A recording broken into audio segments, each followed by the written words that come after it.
దసరా తర్వాత మా అమ్మ వాళ్ళ ఇంటి నుండి మా ఇంటికైతే వచ్చేసాం. ఆ రోజంతా వెదర్ చాలా చల్లగా ఉంది.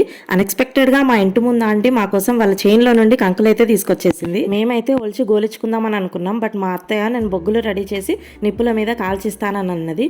వెదర్ చల్లగా ఉన్నప్పుడు వేడి వేడిగా కంకులు తింటే ఉంటుంది ఎవరైనా ఆహా అనాల్సిందే. మనమైతే స్టవ్ మీద కాల్చుకుంటాం, కానీ అప్పటి వాళ్ళకైతే ఓపిక చాలా ఎక్కువగా ఉంటుంది కదా. మా అత్తయ్య కంకులు కాలుస్తుంటే ఒక మంకీ సడన్గా వచ్చి నిప్పుల మీద ఉన్న కంకైతే తీసుకెళ్ళిపోయింది. దానికి ఎలా కాలలేదో మరి, కోతి మీదికి వచ్చిందన్న భయంతో నేనైతే ఆ టైంలో వీడియో అయితే తీయలేదు. మా హస్బెండ్ ఆ కోతిని దొరకబట్టి తీసుకురావడానికి ట్రై చేశాడు. బట్ అది మనకి దొరుకుతుందా, ఇంకా చేసేది ఏం లేక ఉన్నవాడితో అడ్జస్ట్ అయిపోయాం. ఫైనల్లీ కంకులు అయితే రెడీ అయిపోయాయి. ఎంతైనా నిప్పుల మీద కాల్చిన కంకుల టేస్ట్ భలే ఉంటుంది కదా. మా వాళ్ళకి భలే ఐడియాలు వస్తాయి అసలు. కంకులు కాల్చడం అయిపోయాక ఆ నిప్పులు ఉన్నాయని మా అత్తయ్య అందులో పల్లికాయను వేసి కాల్చుతుంది. అట్లుంటది మరి వాళ్ళతోటి. ఇంకా అవి వేగాక మా అమ్మమ్మ చేయితోటే అందులో నుండి పల్లికాయను అయితే తీస్తుంది. నేను తీసుంటేనా నా చేతులు కాలిపోయేటివి.